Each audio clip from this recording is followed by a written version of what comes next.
Marcus sat alone in his penthouse suite at the Celestial Bay Resort, the pearl necklace resting on the coffee table before him. The floor-to-ceiling windows offered a breathtaking view of the moonlit ocean, but he saw none of its beauty. 2 days had passed since the proposal disaster, 2 days of Victoria's increasingly frantic messages flooding his phone, but he had not responded to a single one. His executive assistant, David, had been screening calls from Victoria's friends, her manager, even her mother, all attempting to arrange a meeting. Marcus had instructed him to decline every request. The morning after the proposal, Marcus had done what came naturally to him: he sought data.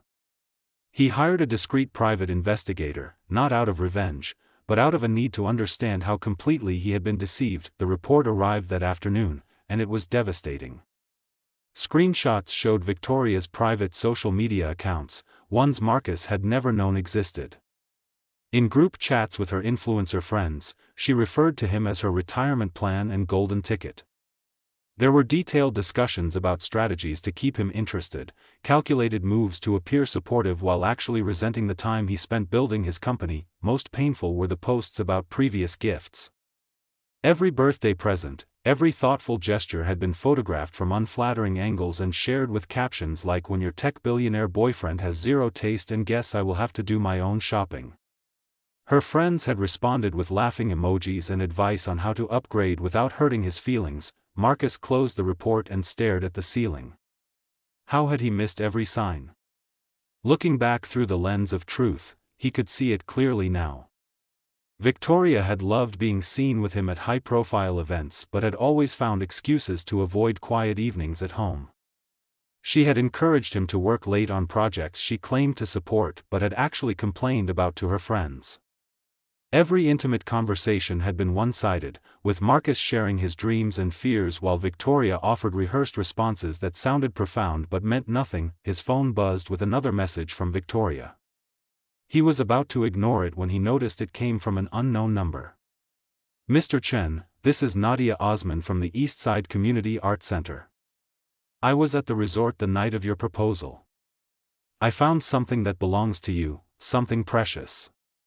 If you would like to retrieve it, I am at the art center most afternoons. No pressure, just wanted you to know it is safe." Marcus sat up, his heart rate quickening. He remembered nothing about losing anything, but the mention of that night sent a wave of emotion through him. He typed back quickly. "Thank you for reaching out. What did you find?" The response came within minutes. "Your mother's pearl necklace. Victoria left it on a table in her haste to leave. I picked it up because I could tell it meant everything to you." Marcus felt something crack open inside him. The necklace. He looked at the table where he thought he had placed it, then realized in the chaos of that night, in the fog of betrayal, he must have set it down somewhere and forgotten. The idea of Victoria abandoning it carelessly, or worse, someone else finding it and not understanding its value, made him feel physically ill. "I will come by this afternoon if that works for you," he typed. "I will be here. The Eastside Community Art Center on Harbor Street." 3 hours later, Marcus stood outside a converted warehouse with colorful murals painted across its exterior. Children's artwork filled the windows, vibrant and unrestrained. The building hummed with creative energy, the complete opposite of the sleek, minimalist spaces he usually occupied. Inside, the space was organized chaos. Easels lined the walls, paint-splattered tables held works in progress, and the air smelled of acrylic paint and possibility. Children's laughter echoed from a back room where a class was apparently in session. Nadia emerged from the classroom, wiping paint from her hands onto her apron. She wore comfortable jeans and a paint-stained shirt, her dark hair pulled back in a simple ponytail. There was nothing calculated about her appearance, nothing designed to impress. Her eyes held genuine warmth and a hint of concern. "Mr. Chen," she said, extending a clean hand. "Thank you for coming." "Please, call me Marcus," he replied, shaking her hand. Her grip was confident, her skin warm from working with the children. Nadia moved to a small office and retrieved a cloth bag from a locked drawer. She opened it carefully, revealing the pearl necklace nestled in soft fabric. I wanted to make sure it stayed safe, Nadia said softly. I overheard what happened that night, and I could not let this get lost or fall into the wrong hands permanently. Marcus took the necklace, emotion welling up unexpectedly. His throat tightened. As he ran his fingers over the familiar pearls, remembering his mother wearing it, remembering the trust she had placed in him. You have no idea what this means to me, he managed. This necklace has been in my family for 3 generations. My grandmother brought it from China when she immigrated. I could tell it was important, Nadia said gently. The way you spoke about it during the proposal, anyone could see it meant everything to you. They stood in comfortable silence for a moment before Nadia gestured to a small seating area by the window. Would you like some tea? I just brewed a fresh pot, and I have some homemade almond cookies that one of my students' mothers sent over. Marcus found himself nodding. He had not eaten properly in days, and something about this place, about Nadia's straightforward kindness, made him want to stay. They sat in mismatched chairs that had clearly been donated, and Nadia poured tea into ceramic mugs decorated with children's painted designs. The cookies were simple but delicious, crumbly and sweet. I am sorry about what happened, Nadia said after a while. I did not mean to eavesdrop, but I was sitting nearby and her voice carried. What she said was cruel and calculated. Marcus looked at her, surprised by her directness. Most people in his social circle would have danced around the painful subject, offered empty platitudes. Nadia simply acknowledged the truth. I thought I knew her, he admitted. 3 years together, and I apparently knew nothing real about her at all. Sometimes people show us who they think we want to see, Nadia offered. And sometimes we want to believe in something so much that we overlook the signs that it is not real. You sound like you speak from experience.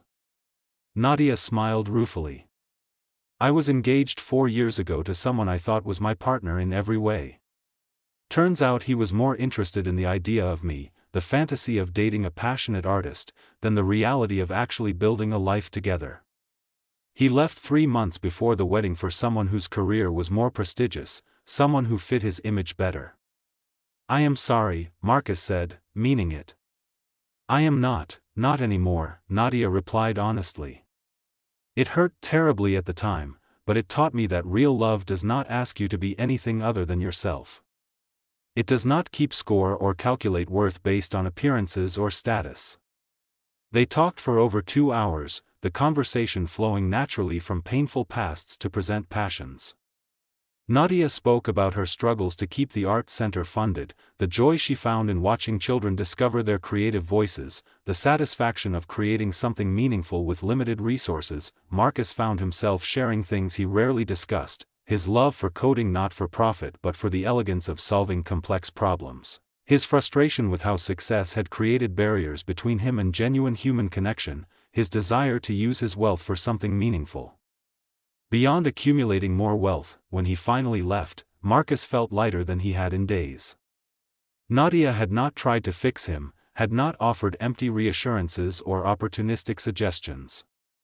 She had simply listened, shared her own truth, and treated him like a person rather than a walking bank account. Over the next 3 weeks, Marcus found himself drawn back to the art center.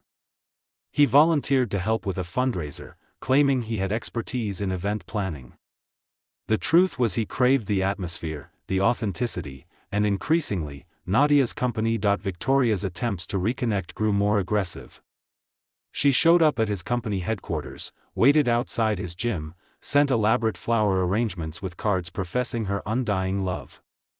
Her messages evolved from defensive to desperate, insisting he had misunderstood, that she had been joking, that she loved him more than life itself. Marcus's lawyer sent a formal cease and desist letter.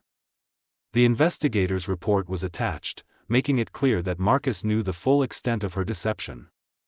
The harassment stopped immediately. Meanwhile, social media began to turn against Victoria. Someone, possibly one of her supposed friends, leaked screenshots of her cruel messages about Marcus. The backlash was swift and brutal. Brands dropped her sponsorships, event invitations dried up, and her follower count plummeted as people realized the superficiality behind her carefully curated image. One rainy afternoon, Marcus arrived at the art center to find Nadia sitting alone in her office, surrounded by paperwork, her head in her hands. The normally cheerful space felt heavy with stress. "What is wrong?" he asked, settling into the chair across from her. Nadia looked up, her eyes tired and worried.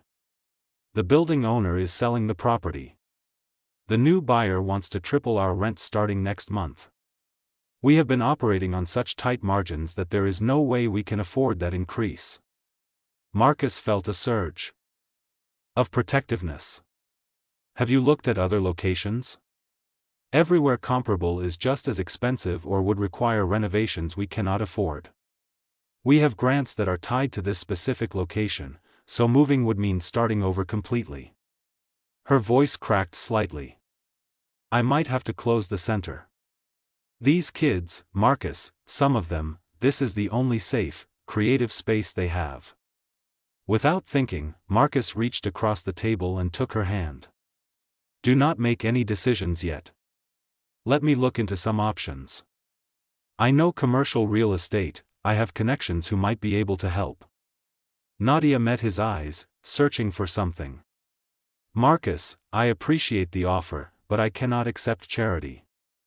I built this place through grants and community support. If it fails, I need to accept that." "It is not charity," Marcus said firmly. "It is one person helping another. You returned something irreplaceable to me when you could have just ignored it or tried to profit from it. Let me return the favor." "We have only known each other for a few weeks," Nadia protested weakly. "I know that you are genuine, hardworking, and talented. I know that you create something beautiful every single day and change children's lives. I know that your art center deserves to survive because places like this, people like you, make the world better." Nadia's eyes filled with tears, but she smiled. "Okay, but as a business arrangement, not a handout. If you can help negotiate with the new owner or find us an affordable space, I will pay you back somehow." "Deal," Marcus agreed, though he had no intention of accepting repayment. That evening, Marcus made some calls. By the next morning, he had purchased the building through one of his investment companies. He did not tell Nadia. Instead, he had his lawyer contact the art center directly with a new lease offer, same rent as before, locked in for 15 years, with an option to purchase the building at a fair market rate if the center ever wanted to own it outright. When Nadia called him with the news, her voice was breathless with relief and joy. "Marcus, I do not know how you did it, but thank you. The new building owner just offered us an incredible lease. We are saved." Marcus smiled, looking out his office window at the city below. "I am glad it worked out. You deserve to keep doing what you love." As he hung up, Marcus realized something had shifted inside him. For the first time since the proposal disaster, he felt genuinely happy. Not relieved, not distracted, but truly content. And it had nothing to do with business success or financial victory. It had everything to do with helping someone authentic create something meaningful. His phone buzzed with a text from Nadia: "Celebration coffee tomorrow? I make a mean cappuccino, and I owe you at least that much." Marcus typed back immediately, "I would love that." As he returned to work, the pearl necklace sat in a secure box in his desk drawer. It no longer felt like a symbol of betrayal. Instead, it had become a reminder that true value lies not in appearance or cost, but in meaning and authenticity. His mother had been right all along, and he was finally beginning to understand. Autumn arrived in the city with crisp air and golden leaves, and with it came a transformation in Marcus that surprised even him. The man who had once measured success in quarterly earnings and market valuations began finding joy in simpler metrics: the perfect foam art on a cappuccino, the satisfied smile of a child completing their first painting, the comfortable silence of working alongside Nadia in the art center's cluttered office. Their relationship evolved naturally, without pressure or performance. Some days they were colleagues, discussing fundraising strategies and program expansion. Other days they were simply two people who enjoyed each other's company, taking long walks through the city's parks or grabbing street food from vendors Nadia knew by name. Marcus had never felt so authentically himself with another person. With Victoria, he had always been performing some version of the successful tech entrepreneur. With Nadia, he could be the guy who got paint in his hair while helping first graders with their projects, the person who got genuinely excited about finding the perfect shade of cerulean blue. One Saturday afternoon, Marcus arrived at the art center to find Nadia teaching a class of teenagers from a nearby shelter. She moved between easels with fluid grace, offering encouragement and technique tips in equal measure. Her face glowed with purpose as she helped a shy girl mix colors for a sunset painting. "That is beautiful, Maya," Nadia said warmly. "See how the orange and purple create that depth? You have a real eye for color relationships." The girl, who Marcus had noticed barely spoke during class, smiled with genuine pride. After the class ended and the students left, Nadia collapsed dramatically into a chair, paint-smudged and happy. "Exhausting and wonderful," she declared. "Maya finally opened up today. She has been through so much, and art is becoming her way of processing it all." Marcus handed her a bottle of water, settling into the chair beside her. "You are amazing with them. You know that, right?" Nadia laughed, wiping paint from her cheek. "I just show up and care. It is not complicated." "It is exactly that simple and that rare," Marcus replied. "Most people talk about making a difference. You actually do it."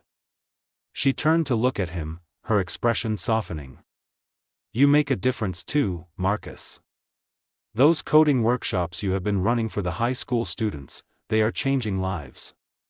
3 of them have already applied to tech programs because of you." "Nadia," Marcus said, his voice suddenly serious. "Can I ask you something?" "Of course. What are we doing here? I mean, us. This." He gestured between them. "I know we started as friends, and I value that deeply. But somewhere along the way, this became something more for me. And I need to know if I am alone in feeling that." Nadia set down her water bottle, her eyes searching his face. "You are not alone in feeling that." The relief that washed over Marcus was profound. "I want to be honest with you. I am still healing from what happened with Victoria. Some days I am fine, and other days I question my judgment about everything. But the one thing I am absolutely certain about is that when I am with you, I feel more like myself than I ever have with anyone else." "I feel the same way," Nadia admitted. "But Marcus, I need you to understand something about me. I do not live in your world. I cannot attend fancy galas or network with billionaires. This art center, these kids, this is my life. It is simple and sometimes messy and definitely not glamorous." "Nadia," Marcus said, reaching for her paint-stained hand, "this is the first place I have ever felt truly welcome. Not welcome because of my money or my connections, but because of who I am. Your world is exactly where I want to be." She smiled, tears glistening in her eyes. "We should probably take this slowly. We both have histories that make us cautious." "Slowly sounds perfect," Marcus agreed. Their first kiss happened naturally, without the orchestration that had characterized Marcus's relationship with Victoria. It was soft, tentative, and real. When they pulled apart, both were smiling. "I should probably warn you," Nadia said, her eyes twinkling, "I am terrible at slowly. When I care about something, I care completely." "Good," Marcus replied. "Because I am discovering I am the same way." Over the following months, they built something genuine. Marcus integrated into Nadia's world, attending community events and neighborhood gatherings where his wealth and status meant nothing. He learned the names of the regulars at her favorite coffee shop, helped paint sets for the art center's spring showcase, and discovered that happiness could be found in moments that cost nothing. Nadia, in turn, learned about Marcus's world, not the glamorous surface that Victoria had loved, but the actual work of building and maintaining a tech company. She attended product launches and asked intelligent questions about user interface design. She met his employees and charmed them with her genuine interest in their lives beyond their job titles. One evening, as they closed the art center together, Nadia turned to him with a serious expression. "Marcus, I need to tell you something, and I need you to really hear me." His heart seized with sudden worry. "What is wrong?" "Nothing is wrong. But I need you to know that I do not expect anything from you.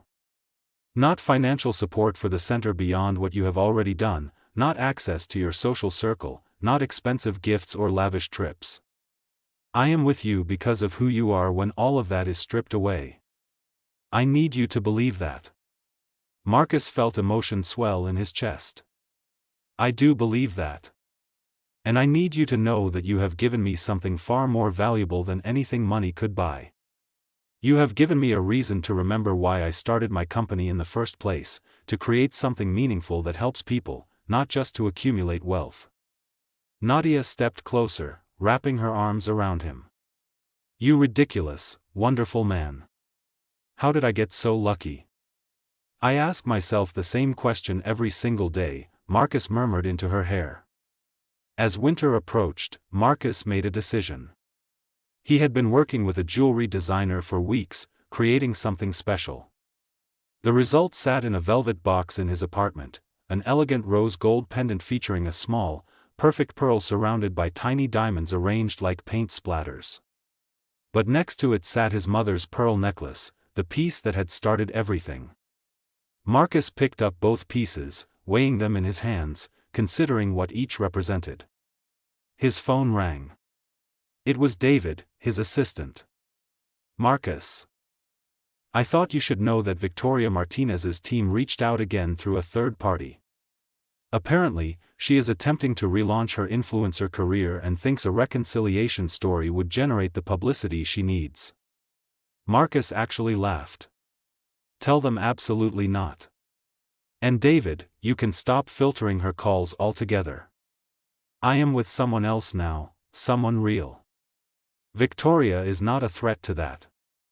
"Understood," David replied, and Marcus could hear the smile in his voice. "For what it is worth, we all really like Nadia. She is good for you." After hanging up, Marcus looked at the two pieces of jewelry again. He knew what he wanted to do, but he wanted to do it right. He wanted Nadia to understand not just that he loved her, but that he saw their relationship as something worth building carefully, authentically, without rushing. The next evening, Marcus invited Nadia to dinner at a small Italian restaurant they both loved.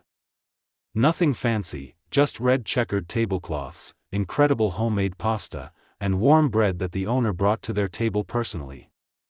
Nadia arrived in a simple green dress, her hair loose around her shoulders, wearing minimal makeup. She looked radiant, glowing with the natural beauty that came from genuine happiness. They talked through dinner about everything and nothing. Nadia shared a story about a student who had finally mastered perspective drawing after months of frustration. Marcus told her about a breakthrough in the accessibility software his company was developing for visually impaired users. "You know what I love about us?" Nadia said, reaching across the table to take his hand.